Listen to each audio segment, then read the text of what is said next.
So I hear us talking, but I don't hear the band is like in the background.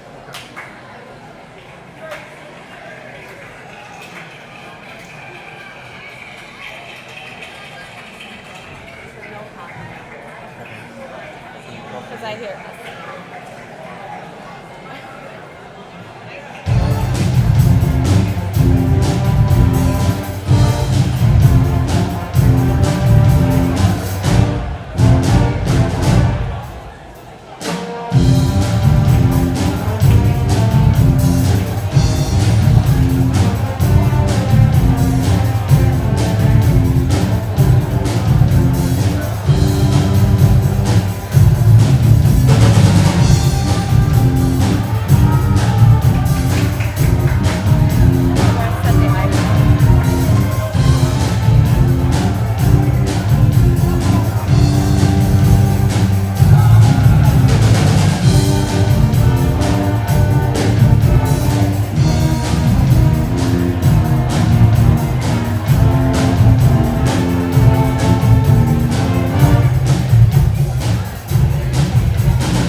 All right.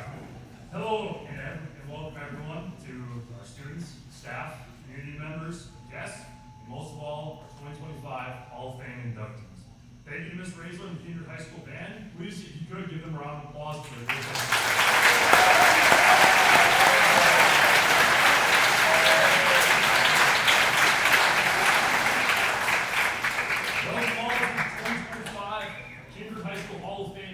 Ceremony. My name is Brandon Brocious. For those of you that may not know me, I am the Director of Activities here at Kindred and currently the co-chair, along with Carter Eatonson, of the Hall of Fame Committee. Let me start off by saying how great it is to see all of the people that have made their way out to support the Hall of Fame class of 2025. High School Hall of Fame stands as a symbol of dedication, hard work, perseverance, selflessness, achievement, and the lasting cultures of schools. The Kindred Hall of Fame is no different, and today it recognizes 5 individuals into its prestigious membership. All of the inductees today have proven themselves worthy of induction just by their interactions with students in coaching or teaching, what they did in competition, or how well they ingrained themselves as part of the greater Kindred area community. But also, they are lasting impacts amongst the culture and the people that have been lucky enough and are still lucky enough to be a part of their lives. It's to stand alongside them. As a former history teacher, it is special to me to meet and get to know the former Kindred Vikings who have laid the foundation for what the current generation lives every day in these halls, or what we now simply refer to as our Viking pride.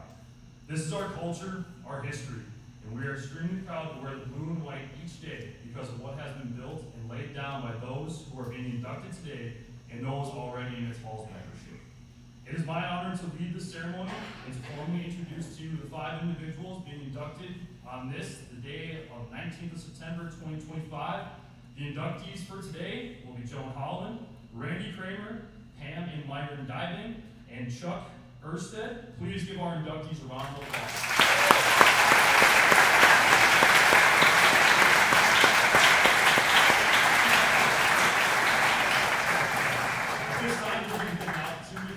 Inductee and a few special guests to give speeches. And so at this time, I would like to invite Joan Holland, Brett Capon, Josh O'Mears to the stage for their presentation of award and induction into the Hall of Fame.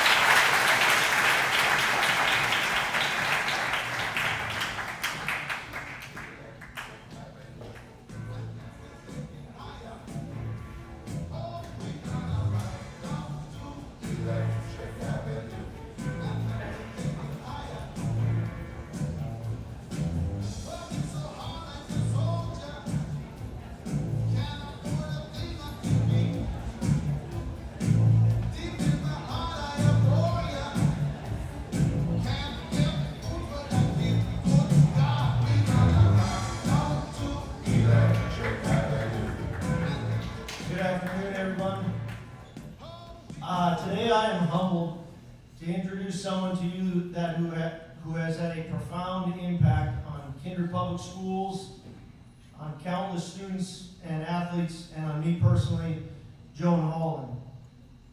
I first met Joan back in 2008. That's when I first started at Kindred High School. She was one of the very first people to come and introduce herself to me. I was in my room working before the school year had started. She barged into my room and said her name and said she heard that I coached. I said, I do. I coach baseball and hockey. And she said, that's perfect. We need a track coach. I was a little confused, so I said, thank you, but I'm good. She immediately said, what do you got against running? What do you have against track? I said, I don't have anything against running. I actually ran across country and enjoyed distance running. She said, well, that's fantastic. You'll be our sprint coach. She was out of my room, and Mr. Packer did not vouch for me, and the rest is history. I've been the track coach ever since, alongside Joan and now the head. I think that story captures what many of us know about Joan. She has a gift for pulling people in, encouraging them, and inspiring them to be a part of something bigger than themselves. Joan began her teaching career in Kindred in 1979. She remained in the classroom for over 40 years, teaching through 2020. It was a career that touched innumerous lives and provided many top-notch stories. Some of my favorite teaching stories involve Joan as the leading character. Even after retirement, she stayed connected. She subbed until 2023 and served as a member of our school board. Joan also dedicated her time as a junior high girls basketball coach and as an advisor for the one-act play, a role she continued through 2022, a role she was very proud of and was a great recruit for. I remember when her and Miss Newmiller came in and recruited my oldest son to be in the one-act play as sophomores. By their senior year, they had 16 seniors out for one act. The track was one place where Joan's leadership and legacy truly shined. From 1980 through 2016, she was the coach. She spent over 30 years as the head track coach. She had 6 top 5 finishes at the state track meet, including boys state championship in 2014. Some of those members here. Beyond Joan's excellence did not go unnoticed by her peers. She was voted North Dakota Class B Track and Field Coach of the Year in 2003 and 2014, and she was honored 7 times as the Regional Coach of the Year. Beyond the awards and accolades, what makes Joan so special is her relentless passion in students. She sees potential in them long before they see it in themselves.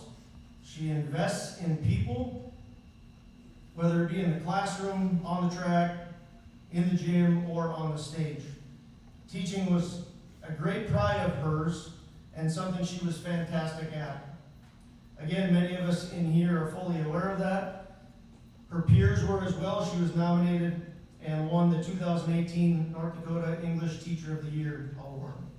Joan is community-driven and has an influence that ripples outward through all those that she taught, coached, and mentored, myself included. Joan is married to Steve and has 2 kids, Aaron and Cole. It is my privilege to introduce to you Brett Capon to speak on behalf of Joan. Brett is Joan's brother and also an outstanding teacher and coach who spent 21 years at Maple Valley.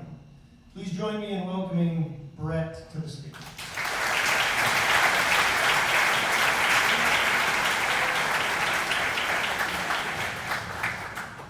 Okay, I have an English teaching voice just like my sister. It's a challenge to talk about Joan. We honor Joan, 4 decades of teaching. Gave her time, energy, and enormous heart to the Kindred Public Schools. And honestly, as anyone who has worked with her over those years, you can kind of attest, Joan was something else. We lived on the family farm, and we talk about these things that our family goes through, and one of the stories that shows dedication of Joan. They were at the farm on a Sunday, and it started to storm. And Joan's looking out the window. Oh, we better go. Steve goes, we're not going anywhere, it's storming. Oh, she was just starting to pace, and she was upset. We got school tomorrow. Steve goes, just calm down, maybe it'll clear off. Well, it stormed so bad they had to stay overnight again. And she was upset, and she was up in the middle of the night storming around and just upset because she wasn't going to be in school on Monday. Lo and behold, Peter cancer. So, as a coach, she had her own philosophy. Wasn't about winning for Joan, just a large part of success for all the kids. Proud to take 1 athlete to the state track meet or take 30. It was her philosophy, her support for the belief in every athlete that made her an outstanding coach and teacher. There's lots of stories. Here's one. There was a time that she drove the Suburban away from a track meet with 2 athletes inside the equipment trailer.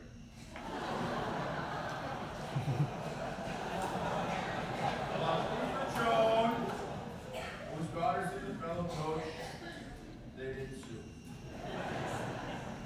There was a time one of her athletes, Brady Odegaard, asked her to stand underneath the high jump. said, sure, just don't kick me in the face. One of her nephews was at a track meet, and he wiped out on the 110 hurdles. Scraped up his arms and his legs and his face. And she walked by, patted him on the chest, said, get ready, 100's coming. She was a big member of the Region 1 track group, and I used to coach track too when I was at Maple Valley.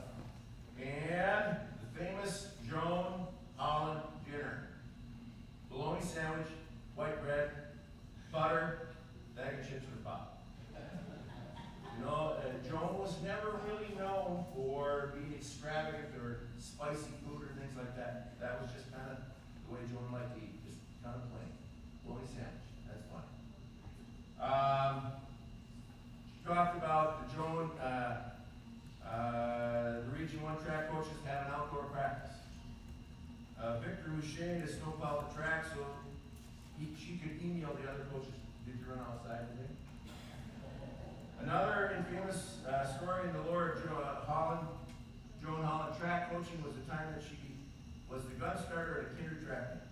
Apparently she nearly scared the life out of some poor junior high kid when he accidentally false started and she shot about 4 more times. I might have been at that track meet. She used to coach junior high basketball. Excuse me. And when they played in Maple Valley, I used to rap once in a while, and I knew it when Joan was going to call the timeout, all the way out to the middle of the floor. Timeout! Timeout! Timeout! You know, and you don't want to waste any timeouts. You're down by 20 seconds left in the game, you still got a timeout. Let's burn that baby.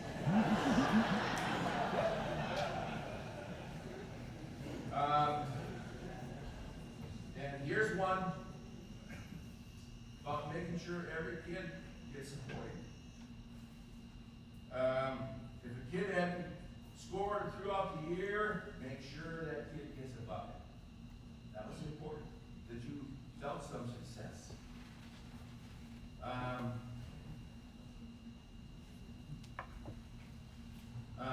One antique that someone mentioned was a time when a stranger from the opposing team approached Joan to say, I was at the junior high meeting, Coach today, and I just wanted to tell you how fantastic you are.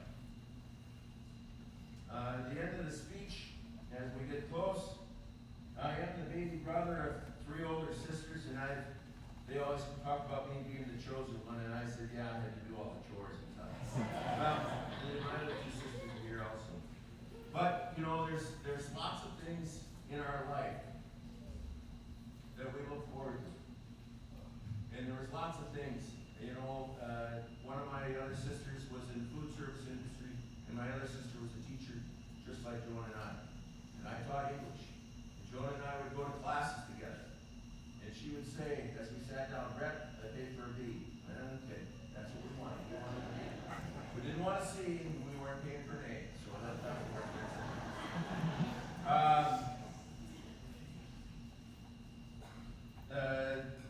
She modeled life skills that reach beyond the track or court. For example, many years Joan volunteered at the Special Olympics track team in Dow City, and she brought her athletes along to volunteer as well. She wanted her athletes to know that participating isn't about winning. It's about serving your community. She was also involved in the one-act play. She believed in supporting students regardless of their talent. And if you performed in one of her plays, you knew exactly when you made her laugh. It wasn't a polite chuckle or it was one loud ha! An old yearbook quote summed it up pretty well. Small, enthusiastic, and hardworking. That was Joan. She built practices and games and rehearsals with high spirits and laughter. Today we celebrate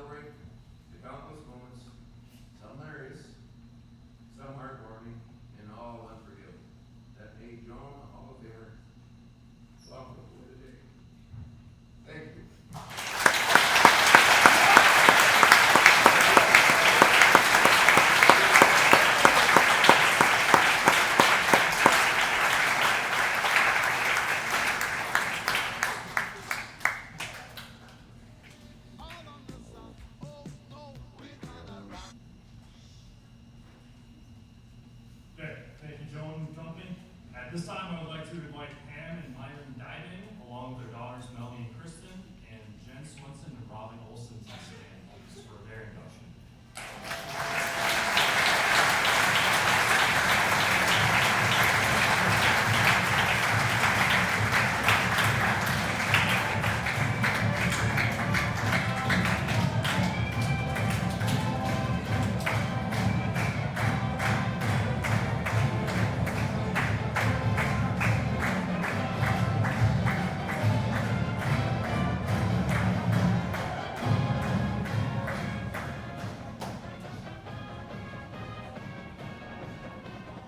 I'm Jen Swenson.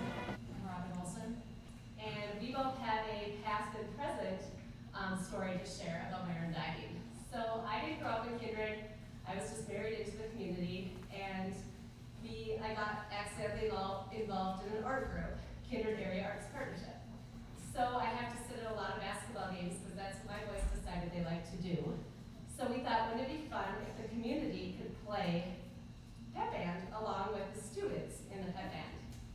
So my sister-in-law Trish was like, you have to call up Myron Dybing. I bet he'd love to lead that. So we called up Myron Dybing after a conversation in the bank with some of his former students that thought it was a great idea, and he came back in 2019 and led our community pep band. And we're still doing it now because he had belief in those kids all those years ago and raised people that still wanted to do that for their own kids in our community. So thank you, Myron.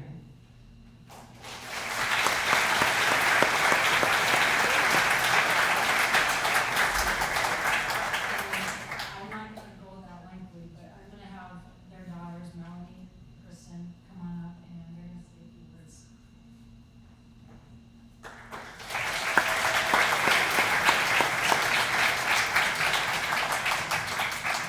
Good afternoon. It's amazing to see so many familiar faces from so long ago. So I have a question for you. Do you know all the words? Do you know all the words to the fight song, which we sang earlier? I sang. Do you know the words to Frosty the Snowman? All verses.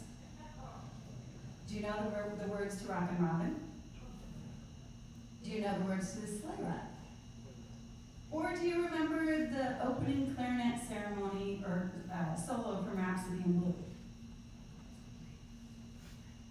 Do you remember the trumpets and the trombones blasting, literally blasting, the melody from way down when the basketball team took KHS?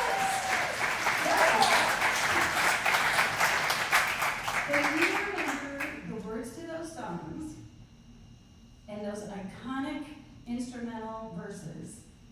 Because the moment you stepped foot onto the Kindred campus, you participated in one of the most unique, influential, and exceptional music programs in all of North Dakota.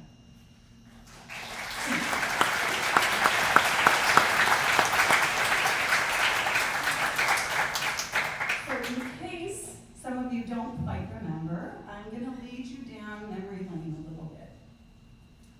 Because today, we are not here to celebrate only extraordinary achievements. We're not here to celebrate only trophies and awards. We're here to celebrate the spirit and the dedication that often happens behind the scenes. And so today we're celebrating my parents. I'm a little bit biased here. Pam and Myron Dybing, for the music program that they alone created.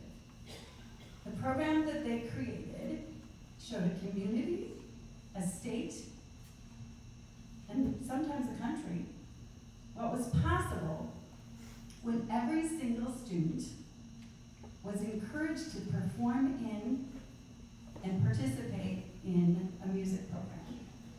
So a perfect example of what I'm talking about is when I think about the Christmas concerts, where every single student from K through 12 was allowed to participate in some way.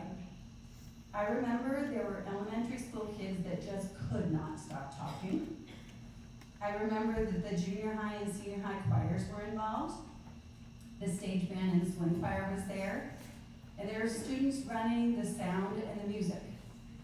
In all, I've counted back through some of the old yearbooks, there would have been nearly 400 students participating in a concert just for one evening.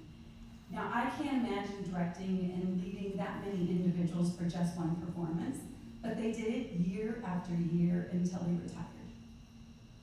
I also think of the very first days of band practice when we first got our instruments in 5th grade. I remember my mother plugging her ears when she said, for the very first time, okay, students, you can pick up your horn and you can blow into it for the very first time. The screeching and the squawking and the loudness, I'm sure, was deafening, which is why she plugged her ears. But that 5th grade band experience was the foundation of the entire music program. Those same elementary school students ultimately emerged as young and confident performers as they moved on to junior high and high school. Now, this entire music program that they built was woven into the very fabric of the Kindred community. I remember the infectious pep band playing again way down.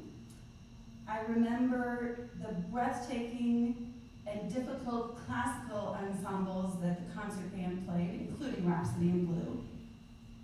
I remember the very fun and elaborate swing choir and stage band performances, because music was a constant presence in this community. And the quality of those concerts became the talk of the town and the talk of the state. The concerts weren't just school events, they were high-quality performances. And they brought people together, and they filled the auditorium with magic. With that magic came recognition. Recognition not only for the students, which you're going to hear about in a little bit, but recognition for my parents, which frankly they downplayed all the time. It was their mode of operation where they highlighted their students and they didn't highlight themselves. However, the students' talents would never have been developed without their talent, their dedication, their enthusiasm, their encouragement. So recognition not only came from the students, but eventually it did come from my parents. It came in the form of performed stories, multiple stories, by the way. It came in the form of Distinguished Band Master Awards. It came in the form of National Band Association Awards. And it came in the form of being asked to perform at multiple state, federal, and community programs as well. I think the best recognition that those two received was probably from the letters, the emails, the notes from you, letting them all know how much you had enjoyed not only the students' performances and the students' talents, but my parents' talents and their leadership skills. So, the music program was not just about playing notes and singing notes. Underneath it all, it was also about life skills. The program built confidence. It fostered creativity. It helped solidify math skills. And if you remember, you may not realize this, but if you learn how to read music, you also know how to do fractions. Because you've got to know what a quarter note is and a half note is. So you not only learn music, you learn math. But the music program also created a sense of community. And it's a powerful reminder to the talent and dedication that my parents had for this music program, which they created and fostered within this community. It's why you know what I mean when I say, do you know all the words?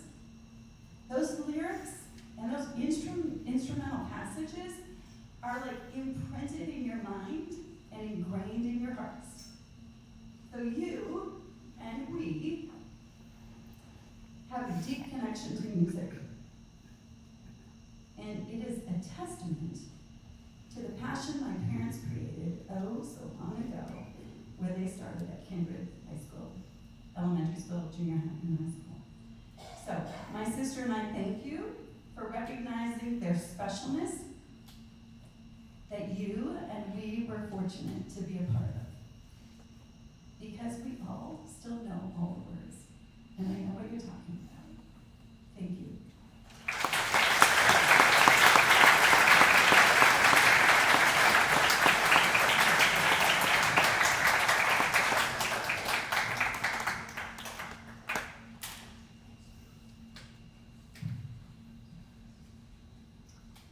So my sister talked about her parents' accomplishments during their working career.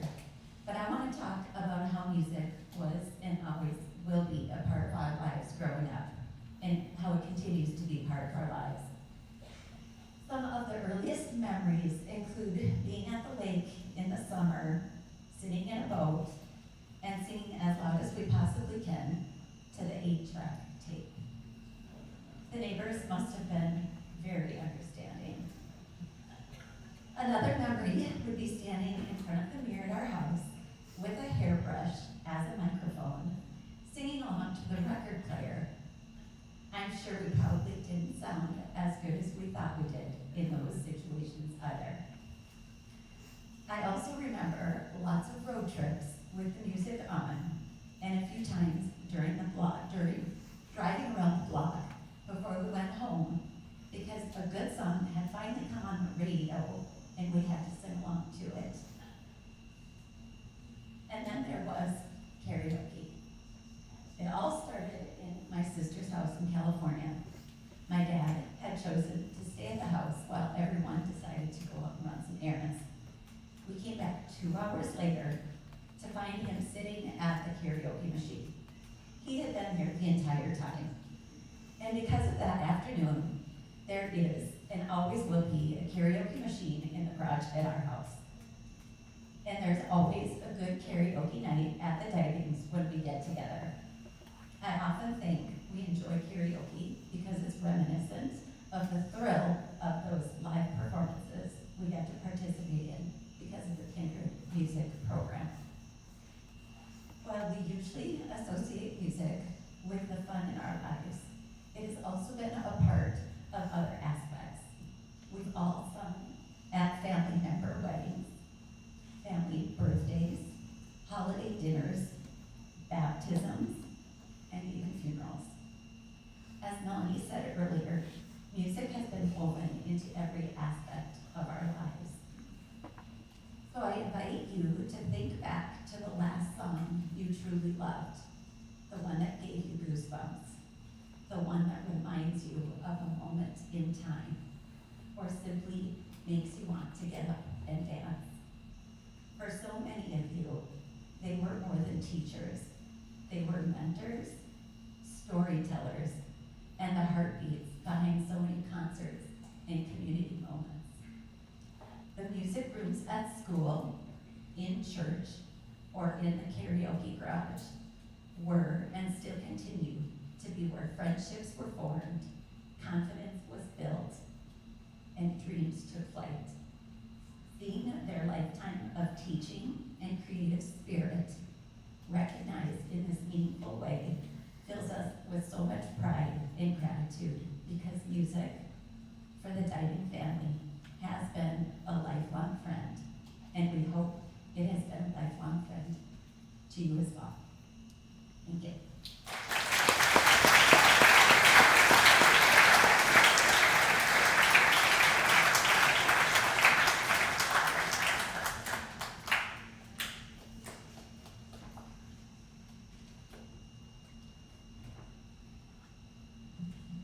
What a privilege it is today to be in this beautiful auditorium.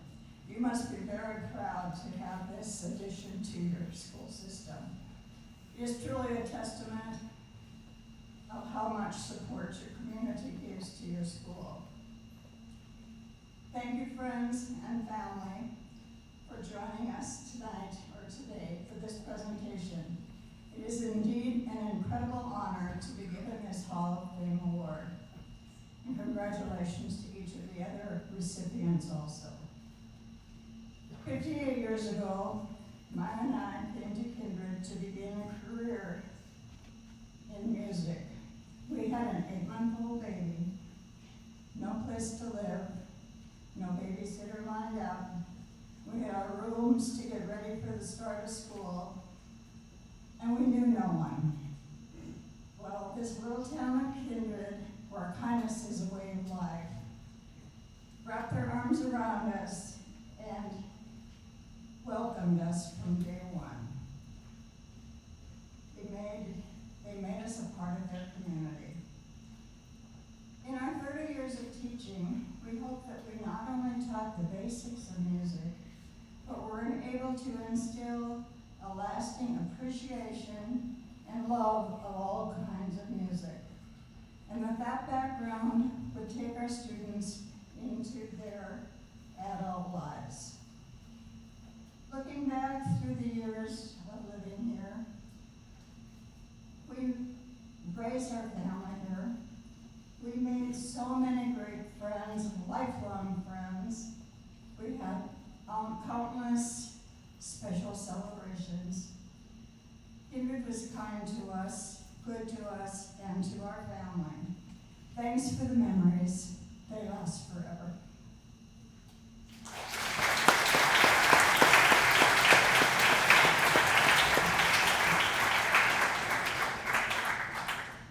Memories. You're right, Pam. I'm going to mention a few that come up. How about that band trip we took to Florida? Or being named the North Dakota Governor's Chorus by Governor Ed Schaefer. The students, Bonnie Bacco and Scott Vickert, playing at the Macy's McDonald's All-American Marching Band. How about Steve Jordan performing his alto sax at Carnegie Hall? And then the Christmas concerts, where we go out in the country, cut down a tree, and it seemed like we always tried to get a bigger one, go from the middle of the tree, middle of the gym, all the way to the ceiling. Every year, and we had it lighted. Students would bring lights in, take them off their own trees, put their names on them, we'd put them up, and we'd take them off after the concert and give them back to them to take home. Pops concerts. For 1 year we had a drive-in theater. Well, we can't have a drive-in theater without a car, so we decorated up about 4 or 5 golf carts that looked like cars, and the students drove them in to the drive-in theater. Another year we had a floor-to-ceiling jukebox that lit up just like the real ones. Then we had countless programs entertaining for various groups that weren't involved with the school. And then there was the spring contest practices, solos and ensembles, and then the spring concert. Finally, and it's not finally, but the pep band, which has been mentioned a little bit today. Remember the students doing the hand drive when the band played it? How about the piccolo solo from Rockin' Robin? There were about 3 different gals that played that as a solo. Then we had numerous track drummers that did wipe out. And then how about the district girls tournaments where we would decorate in Halloween costumes because it was Halloween. And we had many graduates that would graduate from Kindred and would come back every basketball game to play in the pep band. And then last but not least, remember the first notes of Way Down? I'll never forget that. As I've said before, it's been a great ride.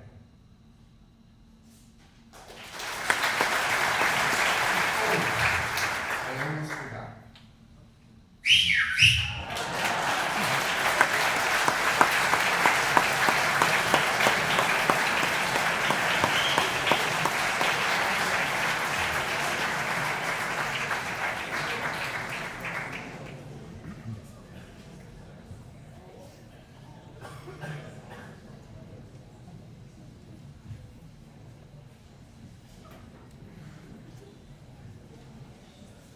Now we'd like to welcome our next inductee, Sean Erstad, and family up here with Eric Feldman, please. Thank you.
Good afternoon. My name is Eric Holland. I am with the Hall of Fame Committee, and it's my honor to induct Chuck Erstad into Kindred High School Hall of Fame. But I have to say something first. Today it's really kind of a special day. I could speak for any one of these. I could give a speech about any one, because 3 of them are my teachers. Randy, I remember watching him. He's a couple years older than me, but I remember watching him play, and he was a tremendous athlete. And I think the success that they had was in big part to him, but I think he too would admit, and probably will, that he had a little help. He had some pretty good athletes with him. He had a pretty good crew to run with. But I could do that. Lucky you, I'm not done. So, and it's special for other reasons too. So Charles and Dorothy, after high school and college, they moved to Jamestown, got into the insurance business, and then, retired, lived there all their life. There's a family there, and if homecoming had worked out right, who are we playing for football tonight? How did that work out? I don't know, but that's pretty great. That's pretty cool. As a side, there's another fun little special announcement, and that is on this date in 1970, Charles and Dorothy Erstad were married. It is their 55th.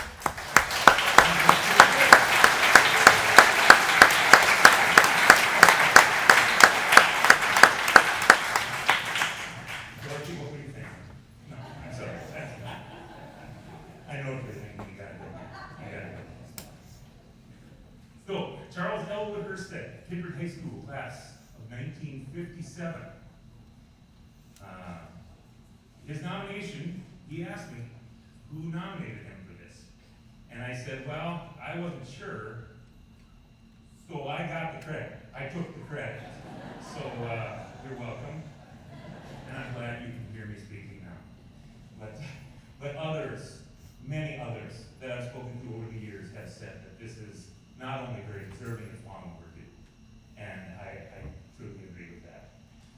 Charles was a standout multi-sport athlete, earning letters in baseball, football, and basketball. But most importantly, he earned a letter in band. Huh? Guess what he played, Myron? Trumpet.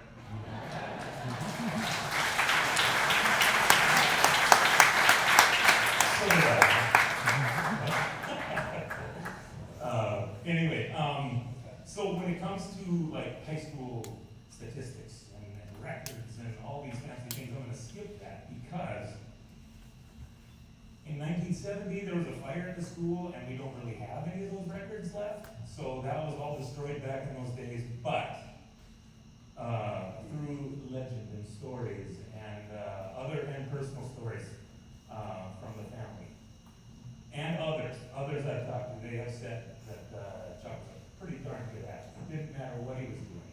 In fact, I got a bowling bowling story. I told him this. I got a bowling story. They were Chuck and his father Einer and my dad and other farmers from out around here were bowling for the Norman Lutheran Church in a church league, Sunday night league in Fargo at bowling.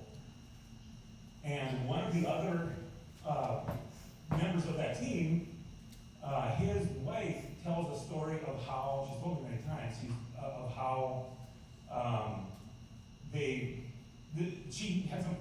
had some friends in Fargo. They were a bunch of lawyers, downtown hot shots, and they were really good at bowling. And they were just eating up the whole week. Until those damn farmers came in from Kindred and whooped their butts.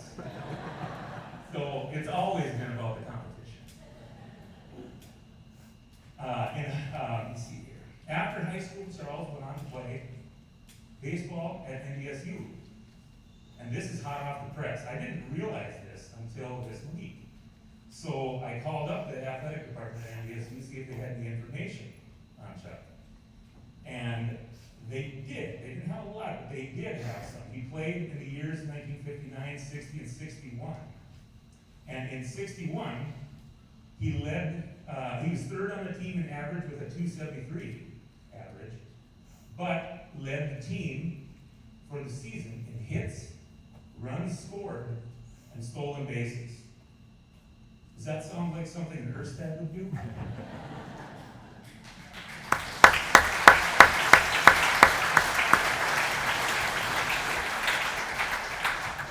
Sounds like Heidi. Sounds like Heidi.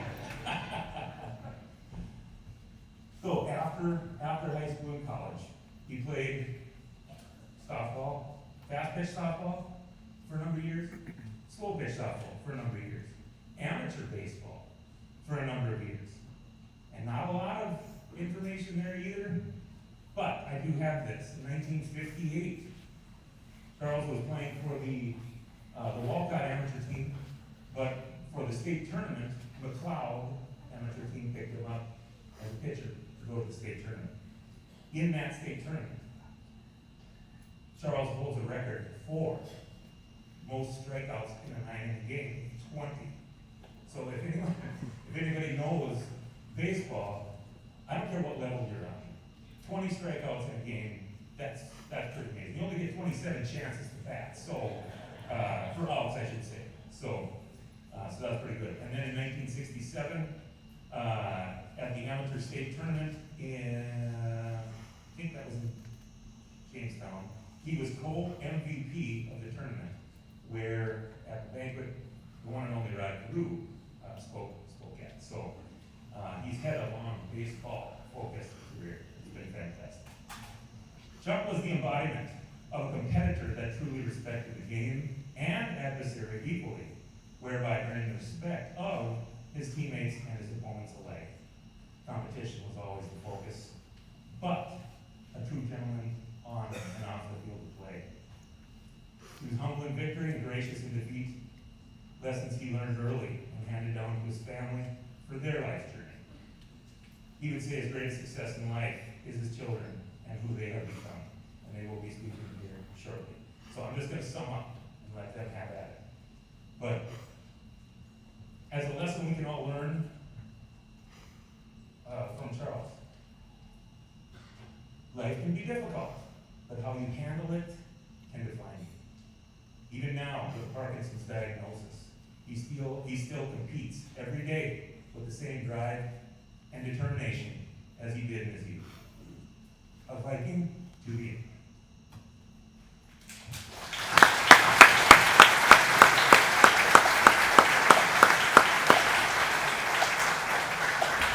It's my honor to welcome you, Charles, to the Kindred High School Hall of Fame. And now I'd like to call up Heidi Erstad Hallberg, Darren, and Brian Erstad to speak on their college behalf.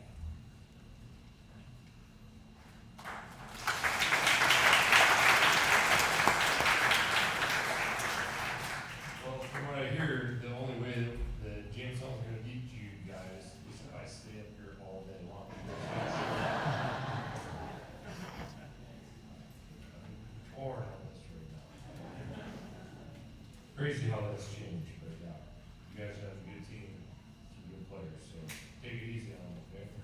spread's like, what, minus 35? Oh, you're on you guys, your field's not ready though, right? You guys are playing on a different field, we'll be there tonight, Forest, we're playing Forest. So we have a fighting chance. Alright. So I'm just gonna talk for my dad.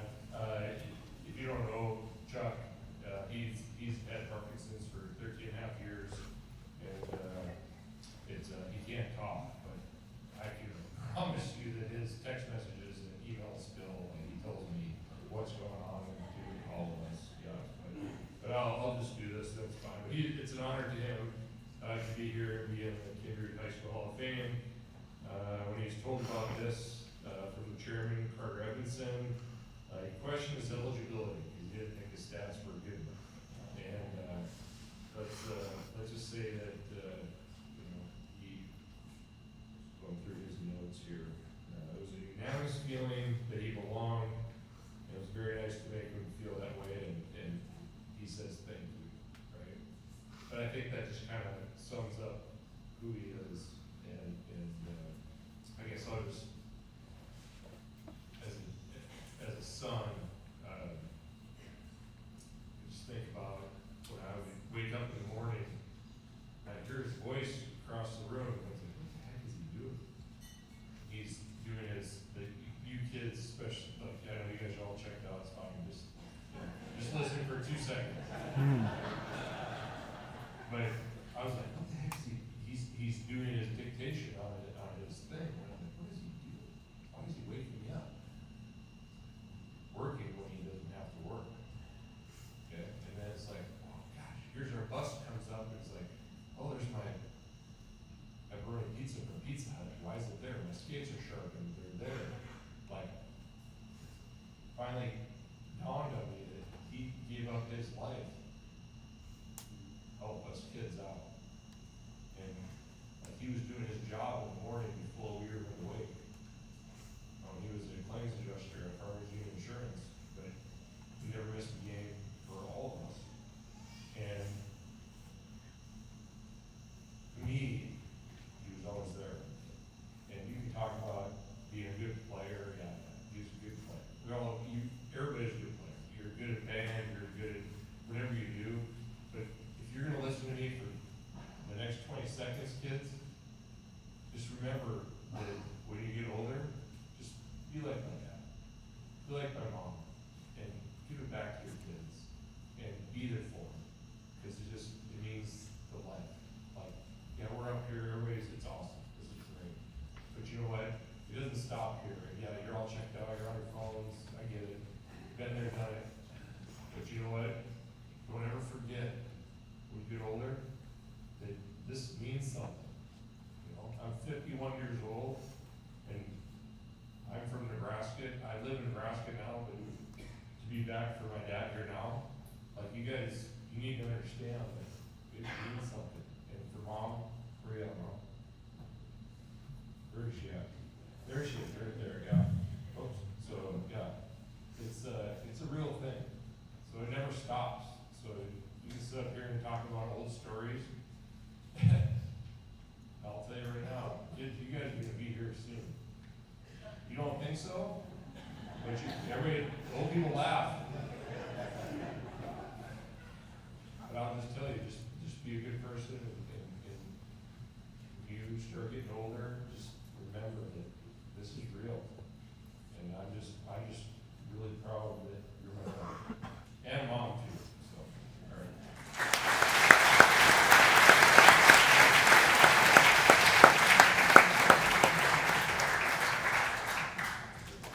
Hi, as Eric said, I'm Chuck's daughter, Heidi, and people say my dad was a great leader during his years at Kindred High School, and his leading continued in quiet yet important ways during our years growing up in Jamestown.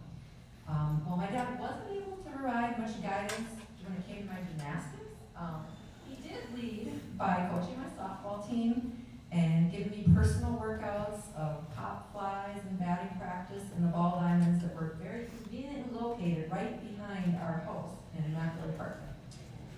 I also have good memories of playing horse in the driveway. My dad worked hard to convince me to shoot that basketball with one hand and not not to, like I really wanted to.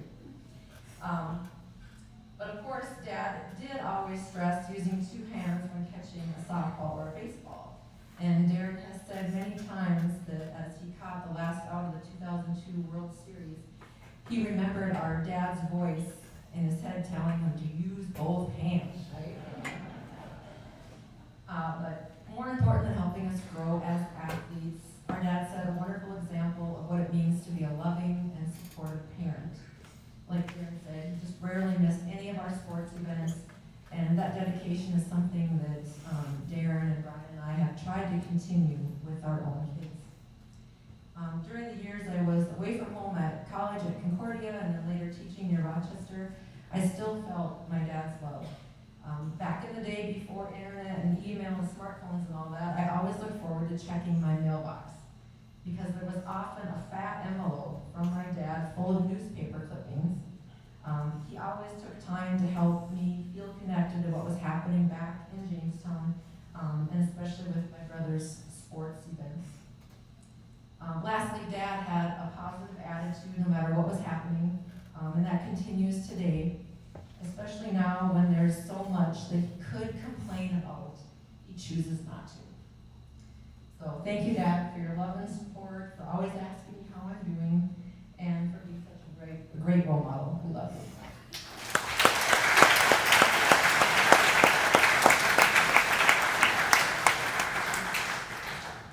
All right, I'm Brian. I'm the youngest. I'll be quick. But you told them to use two hands? You tell me. What's going on? Now we're catching up here. Behind the back. Oh, for real though, congrats, Dad. It's an awesome achievement for you. Really proud of you. So, just really happy for you. Thank you to Eric, Carter, Brad for selecting him, right? I'm just glad there wasn't a time limit on it because graduated 68 years ago. So you finally made it, Dad. You made it. It's good. No, I always knew he was a stud, but it's so cool to get selected now and get the award for it. So, really awesome. Part of why he's up here, there's a lot of talk about his leadership, right? His leadership is what he was good at Kindred, and it doesn't surprise me. He was the leader of our family, right? We always looked up to him. He showed nothing but support and respect for us, and we wanted to always do right by him. He wasn't like a yeller or get mad at us, but still, we didn't want to disappoint him. We didn't want to get in trouble. You know, he had our respect, right? I feel like when I think of him as a leader at Kindred and athletics, like he would have respect for his teammates as well, right? Like they wanted to play hard for him and do well for the whole team. So if I can picture him as the quarterback back in 1956 or whatever year it was, I can just see him coming back to the huddle, telling the guys, all right, that was a really good play, guys. Okay, good job. Now for this next play, we're gonna take the football, we're gonna put it in that end zone, we're gonna go win the game, okay? And they'd look at him and be like, yeah, we believe you. And we will run through a brick wall for you too if you want. So yeah, but that's the picture I get of him. But I just want to say again, congrats, Dad. Awesome achievement, and we love you.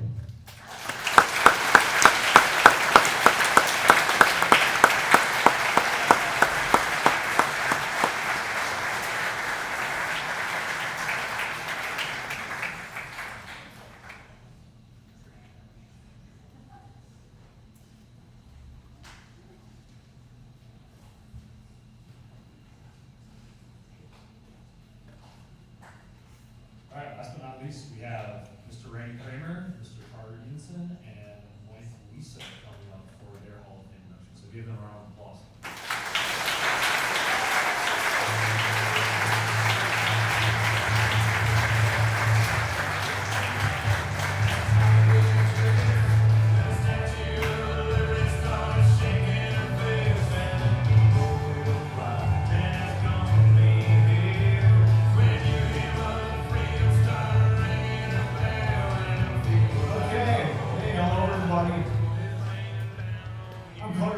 Co-chair of the Hall of Fame along with Brad. It's great to see so many familiar faces out here. I'm looking forward to chatting with you guys afterwards. A lot of old school Kindred people out here today. That is an all-star cast right there, is it not?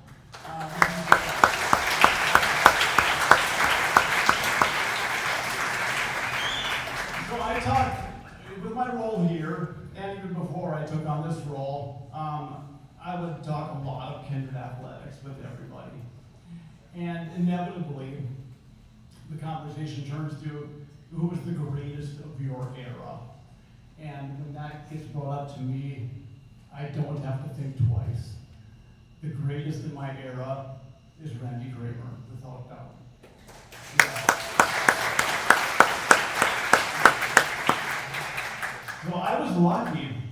I witnessed Randy's entire athletic career from the very beginning.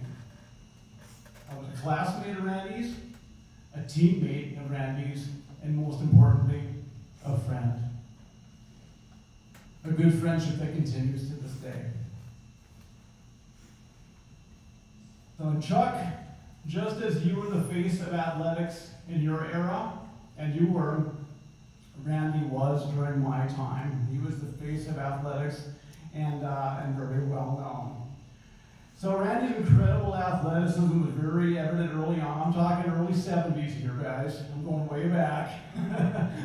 I promised I wouldn't give like the old school thing, like we had to walk uphill to school, but I can't help it. Back in our day, we had no cell phones, we had no video games. We didn't have all the other gadgets you guys had now, but what we did have was football, baseball, basketball, kickball. Anything that we could play and run around and do, and we did that all the time. And Rick, you were part of that. You remember it was just constant play all the time. And king of the playground was Randy, right? So we played all the time, all year round too. Randy was a fierce competitor back then. So, you know, we would play for fun, but Randy would want to win, like every time. He was very focused, and he was really, really good. And when it came time to pick teams, you know, there was always that argument too, you know, who gets Randy and stuff. Because it's not fair if you guys get Randy all the time. And we'd have kids that would like claim, well, I picked Randy forever. You know, you can't pick him forever. That's a major playground violation. You can't do that. But that was always the argument, and then it would turn into a fight, and you know, it'd get ugly, and we'd be over in 10 minutes. But everybody would always try to claim Randy, and that's true. If you had him on your team, no matter what you were playing, you were pretty much guaranteed to win. So we played a lot of that stuff, and this is the early days. And all we really needed was a grassy area back then too. So we played at the Kindred Park a lot. We played in the grassy area where the football field is now. You remember those days well. And Tweets, you guys are here, right? Or are you guys somewhere? Yeah. So the lot next to your house, we played a lot of football there, which was actually that was Earl Rich's lot, if you remember. And the our end zone there was the alley and Einar Erstad's backyard. So Einar didn't mind, but Earl minded very much so. So he would chase us up all the time. We'd be in the middle of a game and we'd hear the door fly open and we would scatter like cockroaches.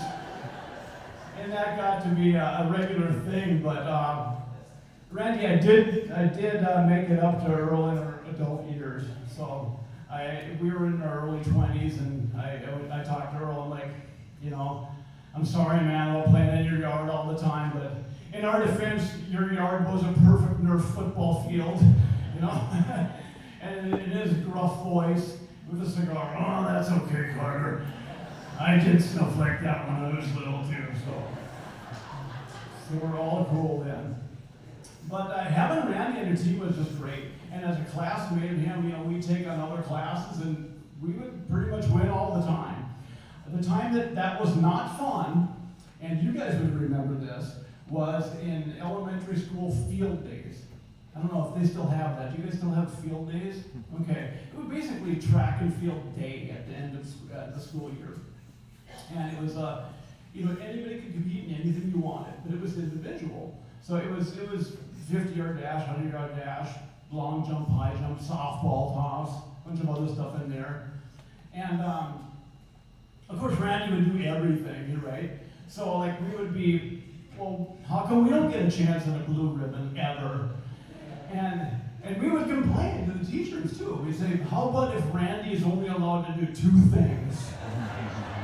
Or 1? You know, and Kermit Johnson would just say, you better start working harder then. So I still have my ribbons from those days. Plenty of red and white, but no blue. So thanks a lot for that, Randy. So by the time we got to junior high, Randy's athletic abilities were well known. And he even competed in varsity track as an 8th grader, and that was just not seen back then. It just wasn't. As a freshman, he started on offense and defense in football, went to state track in the 4x100 and 4x200 relays. And he started in basketball as a freshman. And that was extremely rare back then. And that was during a time when the junior and senior classes were stacked with great athletes. So it wasn't like, you know, they didn't have a strong field. They did. And I had a chance to ask Jim Groshus about that before he passed away, about his decision on putting Randy in the starting lineup amongst all these stellar athletes. And he said he was just that good. He was a great athlete. He was an all-around, and he was a complete player. Everybody who witnessed Randy play would tell you that. He was just an amazing player. He was so fun to watch. And Jim saw that and said, yeah, we put him in there, and he just rocked. So he continued to excel in all 3 sports throughout his high school career. He went to state each year in track, competing sprints, hurdles, long jump, as well as the relays. And Randy set the school record in 110-meter hurdles, 300-meter hurdles, 4x100 meter relay. His 4x100 meter record was broken in 2013. That team had a Cramer on it too, his son Scott. And his 300 meter hurdles record was also broken by Scott, and the record he shares with Dirk Bachmeyer. That's pretty awesome. So Randy was a superstar in high school. Everybody wanted a piece of him. So media wanted to talk to him all the time, and athletes from other schools wanted to meet him. And everybody wanted to be his friend. And probably the best compliment I can give you, Randy, and I mean this from the heart, is it didn't change you one tiny bit. It just didn't. Randy remained the nicest kid in school, always talking, taking the time to chat with everybody, including all the little kids who idolized him. I would see him all the time going out of his way to befriend all these people, and that was just the coolest thing. So I mean, he's remained that person his whole life, ever since we were little kids, and that's just so cool to say about him. He literally had 0 attitude. So Randy earned 14 varsity letters throughout his high school career, earned numerous individual awards, including most dedicated MVPs. Outside of high school, Randy was recruited by West Fargo to play Class AA Legion baseball sophomore, junior, senior year, where he won a state championship. He was all-state as 17 and 18-year-old, held numerous single-season and career records for batting and base stealing. After high school, Randy played football and baseball at Concordia College as well. So Randy, enjoy this moment. You earned it, you deserved it, and we're also very proud of you.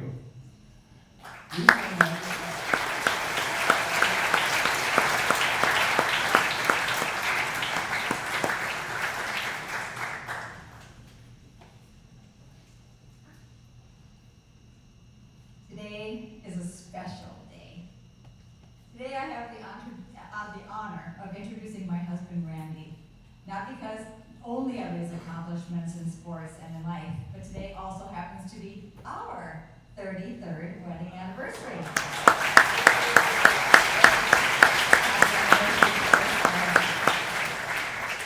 I met Randy 35 years ago on a blind date set up by a mutual friend.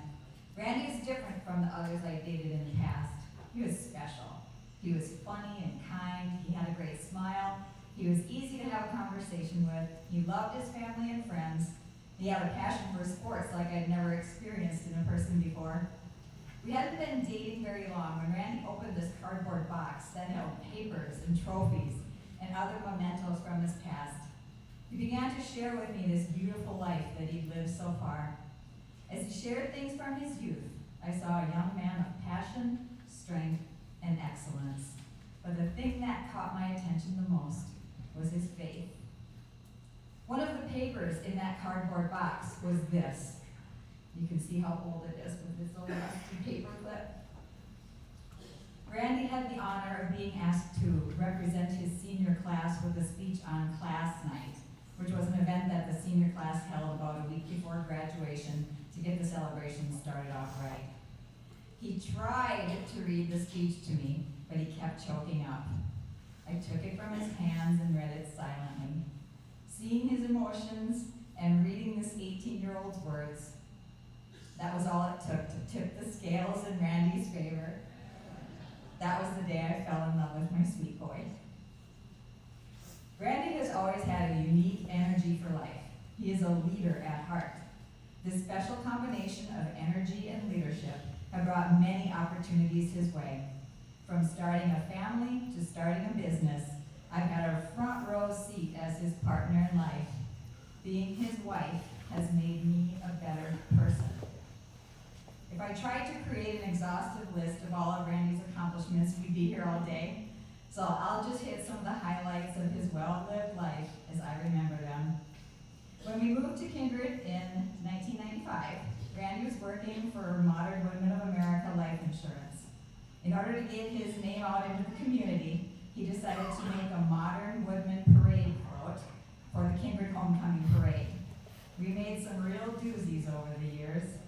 There was a Gilligan's Island float, complete with the entire cast of Gilligan's Island, and we also created a realistic biplane float that was over a golf cart, and Randy and Rodell Lee played Orville and Wilbur Wright as they piloted the float. Their parade slogan, "Make the right choice, Modern Woodman Insurance." Randy also made his musical debut, dressed and singing as Elvis, on a float that won first place in the judging that year.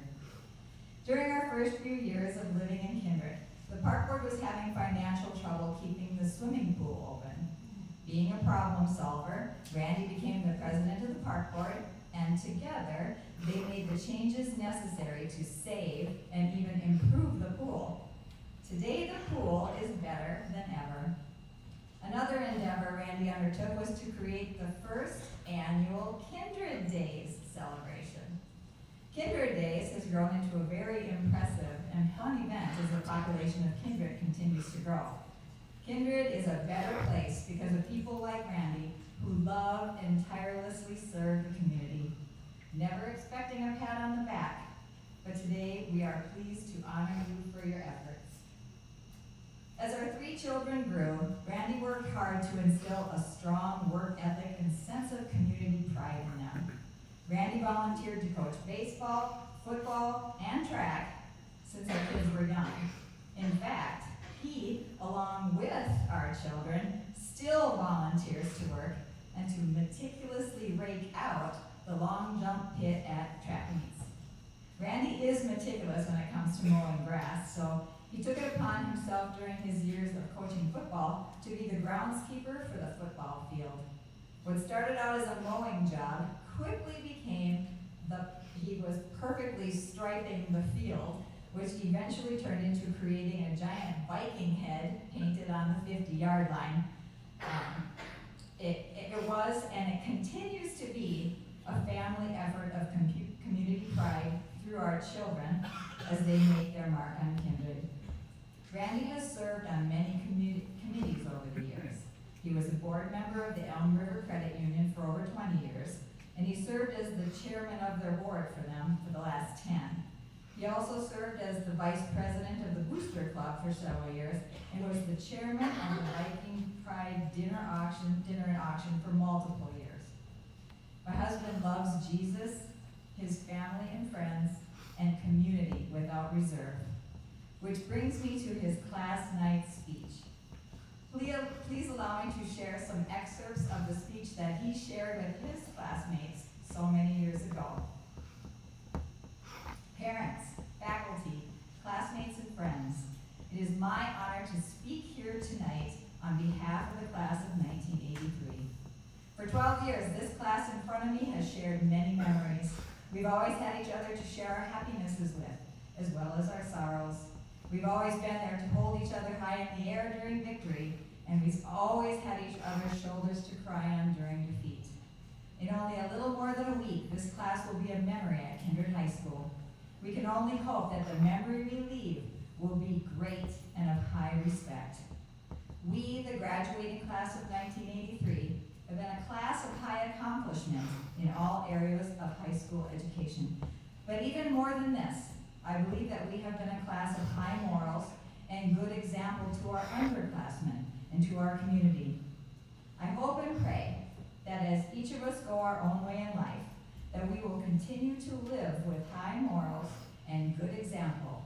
And as the people look at us, they will see the good that we have been so richly blessed with through our years at KHS. And then there's a whole bunch of good stuff in the middle, but I'll get right to the end. As we are recognized here tonight for our accomplishments, let us now remember to whom the credit ought to go. For it is our Creator and Savior that has so richly blessed us with the gifts and talents that we possess. So to God be the glory as we are honored here tonight.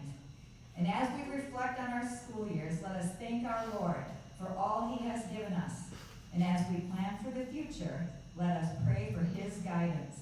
And most of all, let us reflect His love so that our world might be a brighter place to live. So to the class of 1983, I say thank you for the many great memories. I love each and every one of you very much, and I will miss you all a great deal. Thank you and God bless. And our last inductee of the day, let's welcome Randy Kramer.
and the Kindred community, guests that are here, my family.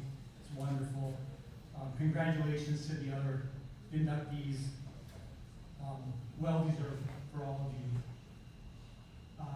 My oldest brother is not here today. Senator Cramer is out in Washington, but he did call me this morning, and he was just so bummed. They had a couple votes that he had to do. He said neither one will pass, but politically he had to be there.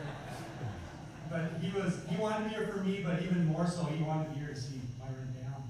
He said, I really want to come and see them. So just know that he's very proud of you guys as well. And mostly, obviously, thank you to Lisa. Not only for the kind words, but for allowing me the privilege and opportunity to put in the time and work that has made this honor possible today. Over the last 30 plus years, nobody knows my story better than Lisa. She's the one that allowed me to commit to the extensive hours of time that I put into volunteer work. Many, many hours were put into the Booster Club, meetings, planning, and chairing the Viking Pride Committee, Viking Pride Dinner and Auction. And even at those events, she continued to sacrifice, because it wasn't just a date night for Lisa and I, because I was running around putting out fires. Everybody's got your ear. When you're in charge of everything that happens, they come to you. So I was putting out fires, dealing with things, and just getting ready to be the MC for the night. So when everybody else was having a date night, she was sitting alone with friends. So not completely alone, but thank you. Thank you for your sacrifice. And then I had a little side note here about our anniversary, but she kind of beat me to that. So, but again, it's our anniversary. We're, what a great celebration for us. And once again, it's all about me. It just never seems to end. When Carter presented me with the letter informing me that I've been chosen to be inducted into the Hall of Fame, We were out in the Kindred Cemetery, and him and his wife, Jen, and his sister Linda were cleaning their family grave sites, which they do every year, Memorial Day. And after he presented the letter to me, and we shared some hugs and visited a little bit, I was sitting in my car getting ready to leave, and it just dawned on me as I'm sitting there. And when he presented that to me, we were standing literally right next to my mom and dad's gravesite. These three guys down here, high school classmates, teammates, best friends, they have an over-under on when I start crying. And I don't know if you're going to say now is the time, but I was actually crying as soon as they started playing that Toby Keith song. But it seems so appropriate to me that we would be standing right next to there, and they could share. Mom and Dad, their spirit was able to share in that great news about this honor that we're here for today. And my parents were extremely instrumental in encouraging me and providing a safe home base so I could pursue my athletic interests. I could put a dirty uniform or my practice clothes on the floor at 10 o'clock at night before I climbed into bed. And when I woke up in the morning, they would be washed, folded, and sitting on the bench, ready for me to take them to school the next day. Mom would feed half a dozen or more of my classmates, my teammates, before every game. Whether we were on the road or we were home for a home game, she fed all of us. It was very important to her that we were fed and we were well taken care of. And her hospitality, it ran deep in her games. But most importantly was the lesson of humility that Mom taught. If she was here today, the first and likely the last thing that she would tell me is to remain humble and to acknowledge to whom this honor really belongs. That I should always give thanks to God for my gifts and my talents. Dad, on the other hand, would be balancing Mom, as he would be beaming with pride and saying, "That's my boy." He'd be following me around here afterwards now, listening to people congratulate me. He'd want to hear what they had to say to me, and he'd want to make sure he could shake every hand and thank everybody for being here. A playful memory of Dad is when we were growing up, if my sisters would come home, they'd go shopping, and they'd come home with some clothes and just jeans as an example. He'd always ask, "Well, how much do those cost?" And they would explain that it was this much money or whatever, and of course he had no idea if that was a good price or if it was too expensive. He had no idea. But he would almost inevitably come back with, "Boy, they saw you coming." But the best part is that if one of us, any of us, boys or girls, his sons or daughters came to him and said, "You know, Dad, my football cleats, my basketball shoes, track spikes, baseball gloves, they're wearing out. I think it's time, I need something new." Suddenly, my dad was a millionaire. And he wanted us to have every opportunity to excel in the field, on the court, on the mat. And both Mom and Dad worked hard to provide that for us kids. So thank you, Mom and Dad. And regarding my volunteer work, over the years, my approach was always driven by my desire to provide what I felt the kids and the community deserved. As Lisa said, for many years, the football field was my baby. I'd spend about 20 hours, give or take a week, just in painting and mowing the field. And that was outside of my coaching commitment with the football team.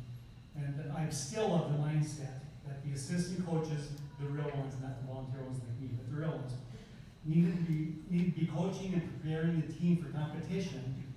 And they shouldn't be out painting or mowing the grass. And I really took a week off. Even when the varsity was on the road on a specific week, the field didn't matter so much. And people would ask, "Why do you like painting the field?" And I said, it matters to the junior varsity and junior high athletes just as much as it does to the varsity. And so it was important to them, so it was important to me. And I always felt that our community, the Kindred School District, the people deserved the best that we could put forth. And I often got my family involved. There was many weeks on a Thursday night or a Friday morning running out of time, and I'd have my kids up there or Lisa. And lots of weeks, the lights were on Thursday nights, and I was out there pushing the paint spray around. And I'm still of that same mindset. And just a shout out to the administration. Don't make the coaches paint the field, man. It's just not right. And then Lisa, one year, I was even able to against her. The year of the fight we had on the field, Lisa did that. I did. Lisa did. I just touched it up each week for the rest of the season. That was hers. And as far as my ability to raise money, I've raised a lot of money in conjunction with lots of other people over the years. And to ask people for their time, their talents, and their treasures, it's not easy for everyone. But I was never afraid to ask people to step up when something I truly believed in was needed. I live my life to earn the right to ask others, to contribute, and I encourage all of you to do the same. If you give hundreds, even thousands of hours of your own time and talents and thousands of dollars of your own money to different causes, it makes it a lot easier to ask other people to step up and give their time and their money. And it makes it a lot harder for those same other people to tell you no. One of the coaches a few years back approached me, wanted some advice on raising some money. I don't remember exactly what they were looking for, but it was around $10,000 they wanted to raise for a project. And he said, you're good at this. What are some ways we can do this? If we wanted to try to get 100 people to give us each $100, we can get there. We can get this thing done. And so I said, give me a day or two to think about some ideas, and I'll visit with you about them. That night I went home, I made a phone call to a member of the Kindred community, and I told them what we're after, told them what we're trying to do, and got through it all, and I stood there and I looked right at him and I said, so, can I count on you for the $10,000? And he said, all 10,000? And I said, well, yeah, we need $10,000. And he said, wow, man, that's a lot of money. And he looked at me and he said, Ian, I hate to do this, but would it be okay with you if I could do $5,000 out of it right now? Yeah, $5,000. Bang, we're halfway home. Half a dozen phone calls, a couple days later, we had the $10,000 committed to, and the project was on its way. And I'm not telling you this to brag on myself, and I'm great, I can raise money, but just to inform you that the people in this school district, and many friends outside of the school district as well, are extremely generous and charitable. They often just need to be asked. The very last gift I secured locally for athletics here was from the Elmer Credit Union before they merged with the First Community Credit Union. And that was a check for $150,000. It was the single largest gift I was ever able to secure for the community. And it went to the Kindred Youth Baseball Association. And again, don't be afraid to ask. And especially you young people and kids, when you get to the point where you get your own kids and you're some of the leaders in the community, don't be afraid to ask. A parent of one of my high school classmates once referred to me as being too confident for my age. Not too arrogant, not too cocky, but too confident. And that always struck me as being a very peculiar thought for an adult to have about a high school kid. But as I've become an adult and experienced much more depth in my life, I've come to understand my confidence as something that I earned by my personal effort and the blessing of surrounding myself with great people. Not just a personality trait that I happen to possess. I put in the effort to be and to be seen as confident. My effort at practice, as Carter kind of alluded to, was as if I might be replaced from the starting lineup at a moment's notice, if I didn't give 100% on every rep. I wanted to win every sprint, every gasser, every crusher that we ever ran. And I had my game face on from the moment we put on our helmets or strapped on our tennis shoes for basketball at every practice, and I was dialed in. I was so bad that even as an adult, when I played church league softball, I wouldn't even talk to Lisa. She'd be in the stands watching me have the kids, and I wouldn't even talk to her, and she's like, what in the heck is wrong with you? And I've come to kind of see that as a little bit maybe extreme. But I was dialed in. I was focused. I was earning my confidence. And this is also a tribute to those who successfully influenced and mentored me. My leisure baseball coach when I played baseball at West Fargo for the Patriots, Keith Snortland, he's being inducted into the North Dakota American Legion Baseball Hall of Fame posthumously at their next ceremony. The entire football coaching staff at Concordia College when I was there is in the Hall of Fame. Our team doctor is in the Hall of Fame. Our team chaplain and our athletic director is in the Hall of Fame, and I believe 9 of my teammates during my 4 years at Concordia, part of the Hall of Fame. Circle back to KHS, my teachers, Myron and Pam Dybing, two of the greatest musical instructors that the state of North Dakota has ever seen, probably teacher best they've ever seen. Joan Holland, English teacher of mine, coaching colleague of mine in track and field. Greg Jerlow, my football coach. John Braden, my track coach. Jim Crocious, my basketball coach. All members of the Kinder High School Hall of Fame. And people that helped mold and shape me. So that confidence continued into my adult life and is largely what's why I'm here today. I can sit and visit with the CEO of a Fortune 500 company asking for thousands of dollars just as easily and naturally as I can sit with the bus drivers in the bus barn after a route. So I encourage all of you to earn your right to confidence as well and use it to be great. Be great as a son or a daughter, you young people. Be great as a student, a great friend. Be a great teammate, a great spouse, a great parent. Be a great employer or employee. And ultimately, use your greatness to strive to be a great citizen in whatever community you eventually land. Make a difference with your time, your talent, and your treasure. Lisa and I have been blessed. Our daughter was an athlete at Kindred High School, finished her high school at Shanley, where she was on the homecoming court. She was a snowball queen at MSUM. Our son Scott, great athlete at Kindred, broke some of my records. Homecoming king, our son Greg was a homecoming king at Kindred, a great athlete, and very involved in music. And so the greater Kindred High School and the greater Kindred community runs deep in our veins. We currently have 4 grandchildren that live in the district. And so you can continue to see Lisa and I donning the blue and white. I'm honored, I'm humbled to be inducted into the Kindred High School Hall of Fame. And please know that to Mom's point, I am well aware that to God be the glory.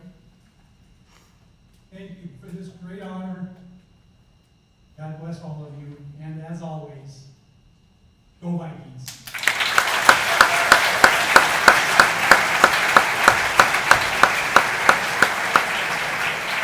Students, if you are through student, you are dismissed. You can leave now, so make your way out quietly, please. And then community members, we're still going to have Mr. Henson give a little closing remark here. The students have the end of the day, so they can leave out of